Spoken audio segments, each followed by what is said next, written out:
interviews. They like the conversation between the interviewer and the candidate. So you need to be prepared with some questions which you genuinely want to know, because why would you want to waste a perfectly good opportunity to get some inside information on some lame questions just for the sake? You have a very senior level person interviewing you. Take advantage of that and add to your knowledge.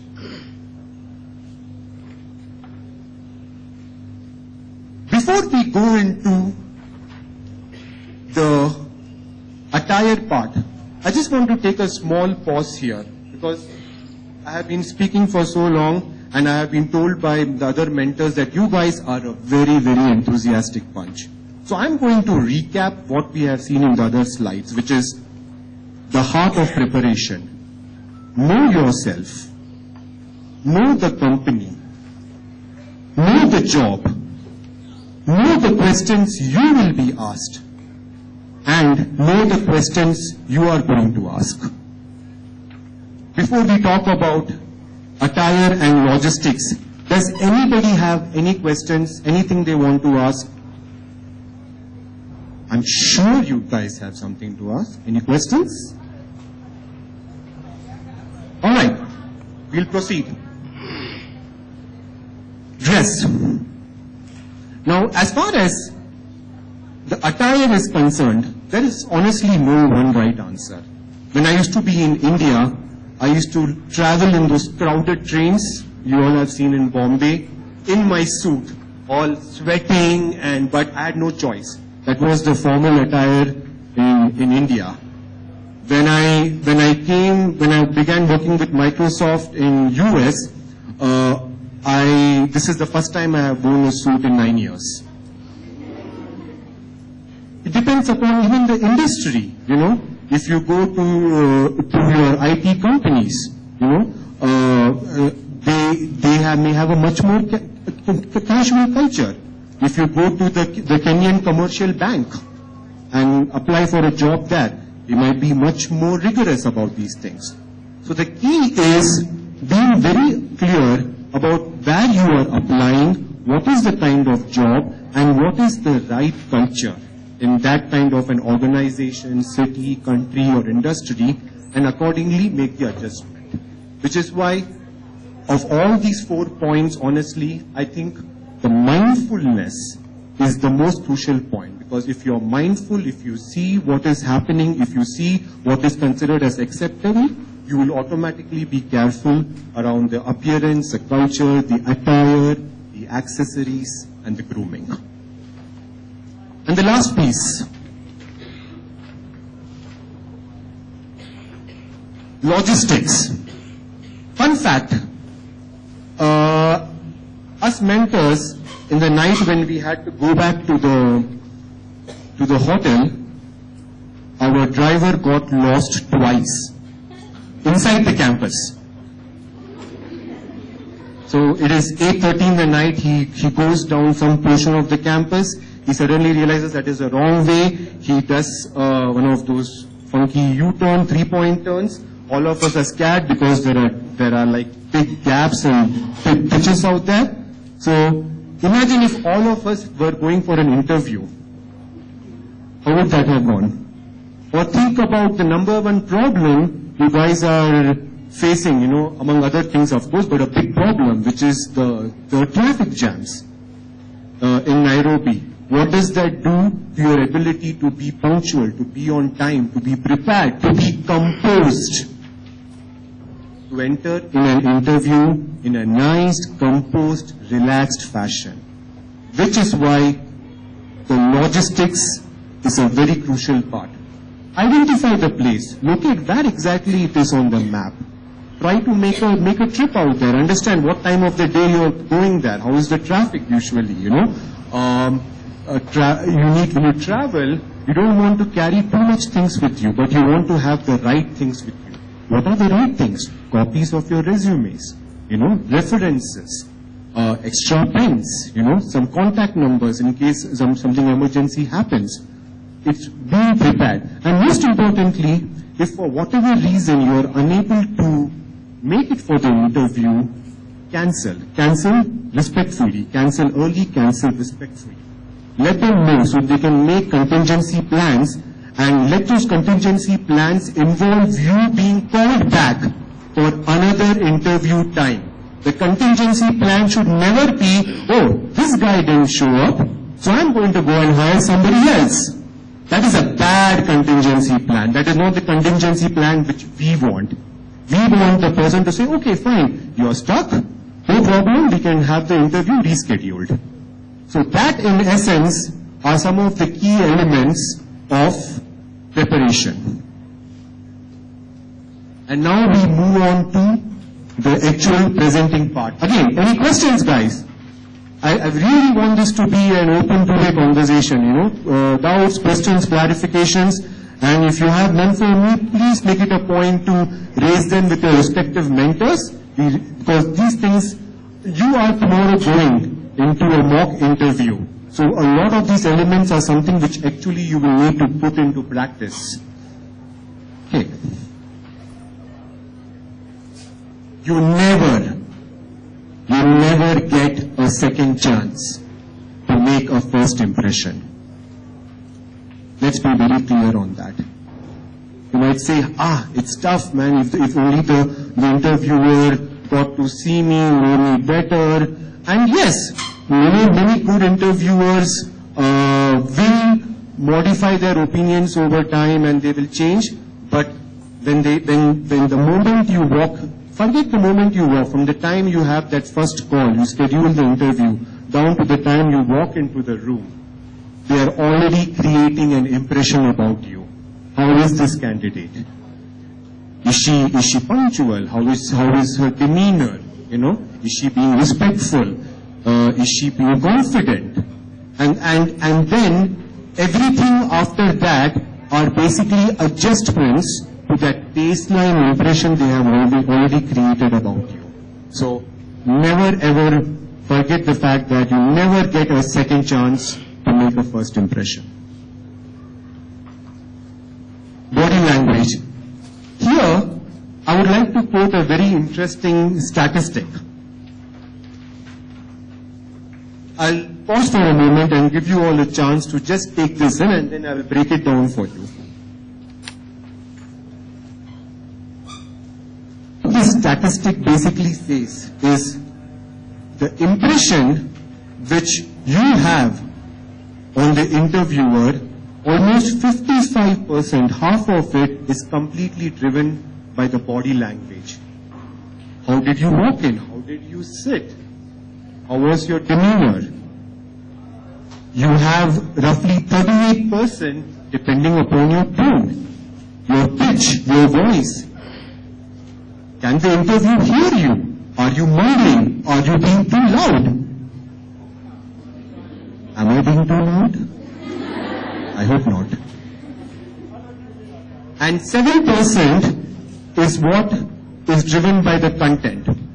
Now personally, I have some, I would say, a slight difference of opinion. I do believe that these two, that 7% may be on the lower side, but I do agree that how you say it in terms of your body language, how you say it in terms of your tone, your pitch, your voice, your modulation, makes a huge difference to the message.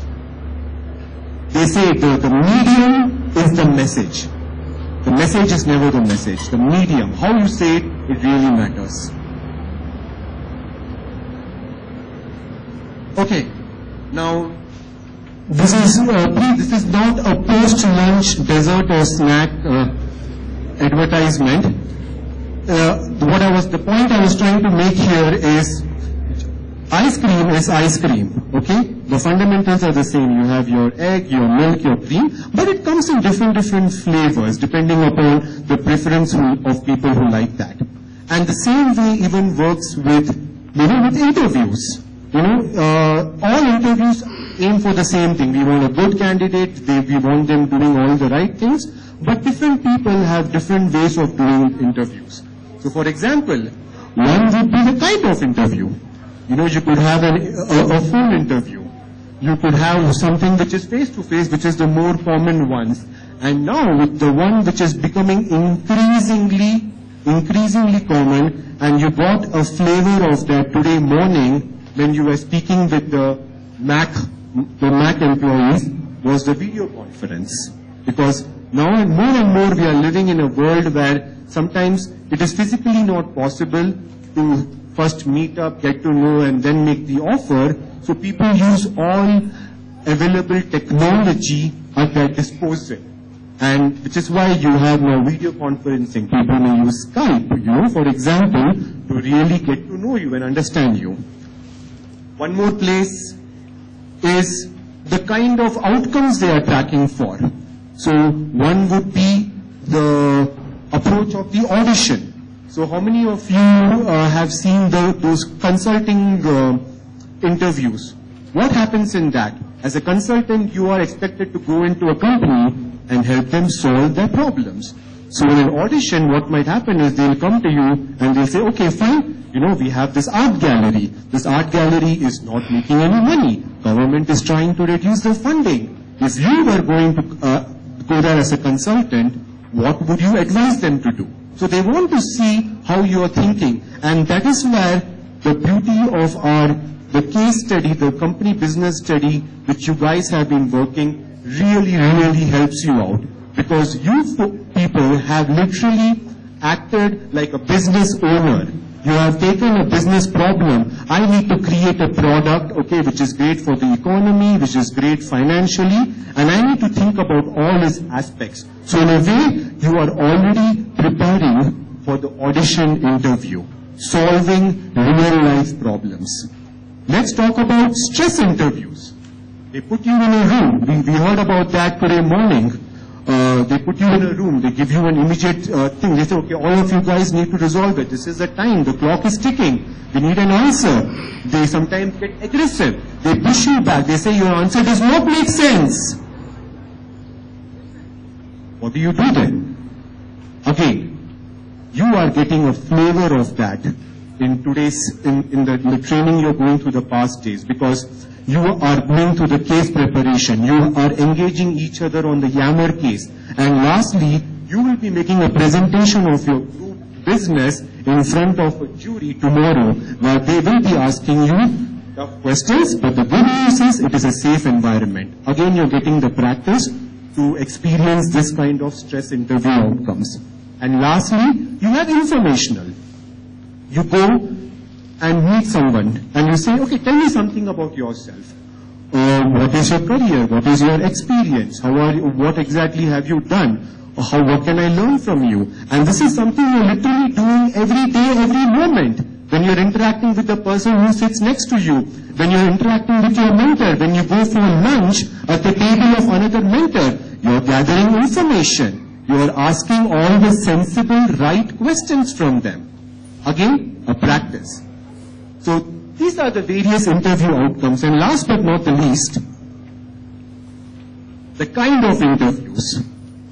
You have three: one-on-one, face-to-face, traditional since the dawn of mankind. You have the serial interview, very popular. What happens here? There are two things. You sit in one room and literally one after the other, one after the other, one after the other, you have interviewers coming to you and asking you questions. Or you are constantly shunted from one interview to other interview because they want to see how you manage the stress, how consistent you are, how you are able to keep your energy and momentum, and how you are able to answer different kinds of questions. And last but not the least, the panel interview. And the panel interview is exactly what you will be all going through tomorrow. When you will be standing in front of 12 or 13 of your colleagues, standing or sitting.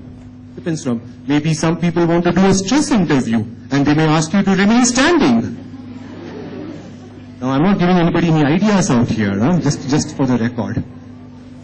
So the panel interview, and let me just, we were talking about it as mentors. So what can we think about the panel interview? At the end of the day, the panel interview, the interview which all of you will be going through tomorrow, is nothing more than a lot of individual interviewers who are sitting together. So you should never ever think of them as a mob. Oh my God, there are 12 students, and your eyes just swivels across those 12 students, and you get nervous. No, you look at one student. He has asked you a question, you answer that. Look at the next student, third, fourth, fifth. Make that personal connection. That is the way you would manage a panel interview, and it's exactly the same thing you would do when you go for a real interview. So again, all these skill sets which you see are something we are trying and hoping you are experiencing during the coming days and the days which have gone by. Now I spoke about the fundamental ice cream not changing, and that gets down to the kind of questions which are asked. This is an area which has been covered in depth during the mentoring, individual mentor classrooms, where we have spoken about the common questions, the difficult questions, the uncomfortable questions. But a couple of these are so important that we will be separately addressing them at the end of this room. So hang in there, but keep in mind all the questions which you saw when you were in the classroom. Now, the last piece we'll talk about interviews. We spoke about a bunch of interviews, but today, if you were to ask an average set of interviewers, what is your favorite ice cream flavor? They would go with the behavioral interview. More and more you would see companies doing that. Now the question is, why behavioral? What is so special about this flavor which they're not getting from the rest? There are a lot of things which go. The best part about the behavioral is, it is standardized, it is systematic. You have a certain set of questions and you ask the same questions to every single candidate. So that makes it much easier. There is no individual interviewer eccentricity. And the beauty of having those standardized questions is they are able to compare. They will look at your response. They will compare it to your response. And then they are able to make a better decision. And the third very interesting aspect about behavioral interviews is they use the power of examples to figure out or to pull out behaviors which they think are important to succeed in their company.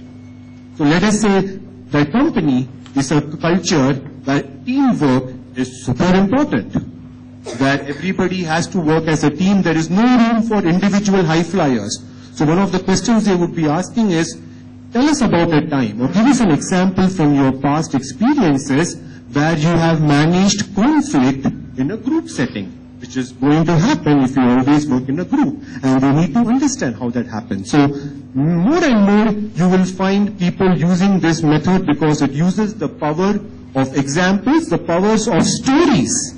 The stories which each one of you has been crafting in your respective classes. And this directly reaches out and wants to grab those stories and see what behaviors those stories reflect in a very standardized fashion.